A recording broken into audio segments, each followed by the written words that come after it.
2 मार्च रोजी हुतात्मा अनंत कानेरे मैदानावर बौद्ध धम्म परिषद आयोजित केली असून या परिषदेला Sri Lanka, Ireland, Cambodia, Nepal, Malaysia, Taiwan, Tibet या 7 देशांमधील बौद्ध धम्म भिक्खू उपस्थित राहणार आहेत। या परिषदेतून विश्व शांतीचा संदेश दिला जाणार आहे। या पार्श्वभूमीवर रिपाईचे राष्ट्रीय अध्यक्ष तथा केंद्रीय सामाजिक न्याय मंत्री रामदास आठवले यांनी काल नाशिक दौरा संपन्न केला। या दौऱ्याप्रसंगी सर्वप्रथम आठवले यांचे नाशिकच्या भुयारी मार्ग उड्डाणपुलाजवळ भुजबळ फार्म चौफुली येथे आगमन व स्वागत करण्यात आले। यानंतर शासकीय विश्रामगृह गोल क्लब येथे पत्रकार परिषदेचे आयोजन करण्यात आले। तसेच 2 मार्च रोजी होणाऱ्या बौद्ध धम्म परिषदेनिमित्त उत्तर महाराष्ट्रातील जिल्हा अध्यक्ष व प्रमुख पदाधिकारी यांची आठवले यांच्या प्रमुख उपस्थितीत महत्त्वपूर्ण बैठक संपन्न झाली। दरम्यान हुतात्मा अनंत कानेरे मैदान, गोल क्लब, धम्म परिषद सभास्थळ येथे आठवले यांनी पाहणी केली।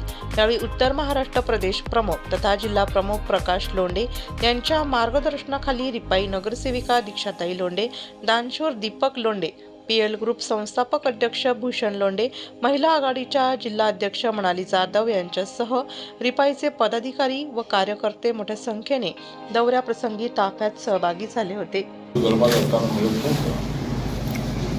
म्हणून ते जरी बौद्ध झालेले असले, त्यांनी जरी आपल्याला बौद्ध केलेलं असले, तरी बाबासाहेब आंबेडकरांनी या देशाचं संविधानाचा सर्व धर्मियांना समान संधी देण्याची भूमिका मांडलेली। आपण सगळेजण बौद्ध आहोत आणि त्यामुळं या ठिकाणी आयोजित केलेल्या बौद्ध धम्म परिषदेला, नाशिक या धम्म परिषदेला जे धम्मदान आहे बऱ्यापैकी आज मिळालेलं आहे। या ठिकाणी जे स्टेजचा खर्च आहे 47 लाखाचं कोटीचं आताच दाखवलेलं आहे। त्यामुळं खर्च या परिषदेला जास्त खर्च आहे आणि आलेले जे भिक्खू आहेत, आलेले पाहुणे आहेत, त्यांचं राहण्याची व्यवस्था आहे, जेवणाची व्यवस्था आहे। त्यानंतर सकाळी आपण बौद्ध धम्मच्या संबंधामध्ये चर्चा करणार आहोत आणि या बौद्ध धम्म परिषदेचा उद्देश एवढाच आहे की विश्व शांतीची आवश्यकता आहे। विश्वामध्ये चाललेला संघर्ष थांबला पाहिजे।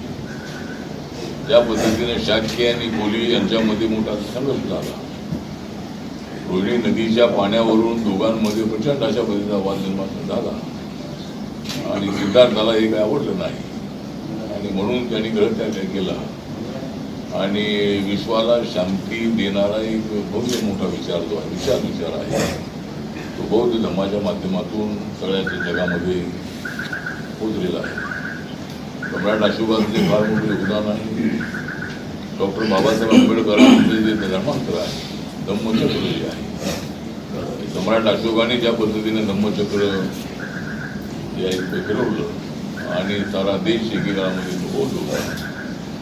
2500 वर्षापूर्वी सगळा देश बौद्ध होता आणि नंतरच्या काळामध्ये बौद्ध धर्माचा ऱ्हास झाल्याचं आपल्याला पाहायला मिळतंय।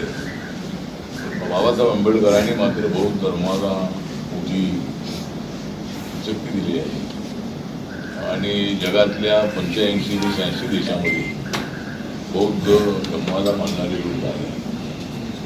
त्याप्रमाणे आपल्याला बाबासाहेब आंबेडकरांचं नाव मोठं करण्यासाठी बाबासाहेब आंबेडकरांनी ज्यांना नाशिकमध्ये काळारा मंदिराचा सत्याग्रह केलेला होता, त्या शहरामध्ये 2 मार्चला ही जी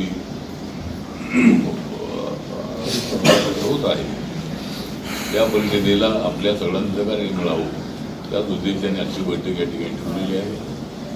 आपण सगळ्या बैठकीला आले। धम्माच्या अधिवेशनामध्ये तुम्हाला तन मन धनासहित झोकून द्यावं लागणार आहे अशी आठवले साहेबांची मानसिकता केंद्रीय कमिटीत घडली। तीच बैठक महाराष्ट्र कमिटीत घडली आणि तीच आता उत्तर महाराष्ट्रात सांगते।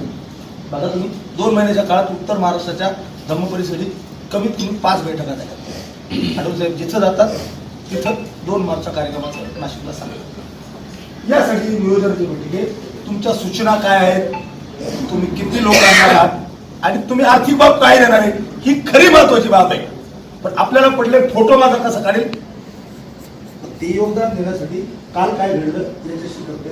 आज मला ते सांगेल की महाराष्ट्रात कुठेही कार्यक्रम असला लोक घेऊन आणि तन्मन धनासहित सुद्धा उभं राहतो। मला उत्तर महाराष्ट्र लोकांनी सुद्धा माझ्याबरोबर येतात, धुळ्याचे येतात, जळगावचे येतात, नंदुरबारचे येतात, नाशिकचे येतात. परंतु आता मात्र आपल्यावर जबाबदारी आल्यामुळं आपल्याला ती कठीण परिस्थिती आहे, कालावधी कमी आहे, खर्चाची बाब 1-1.5 कोटीचा नुसतं स्टेज मांडव आहे. लक्षात घ्या, 15 येतील, येणार नाहीत हा नंतरचा मुद्दा आहे. त्यांनी आमंत्रण आपलं स्वीकारले. आठवले साहेबांनी पत्रकार परिषदेमध्ये घोषित केले 7 देशाचे धम्मगुरू येणार आहेत, पण फक्त ते मोठ्या देशाचे, त्यांच्यासोबत अजून 7 देश म्हणजे 15 देशाचे धम्मगुरू येणार आहेत. आणि मी जाहीर सांगतो की जरा आत्ताही जबाबदारी स्वीकारण्याने खुशाल पक्षाच्या बाहेर जावं. खूप पक्ष आहेत. आठवले साहेब आले, पुढे जायचं, तोंड दाखवायचं, फोटो काढायचं, निघून जायचं आवश्यकता नाही.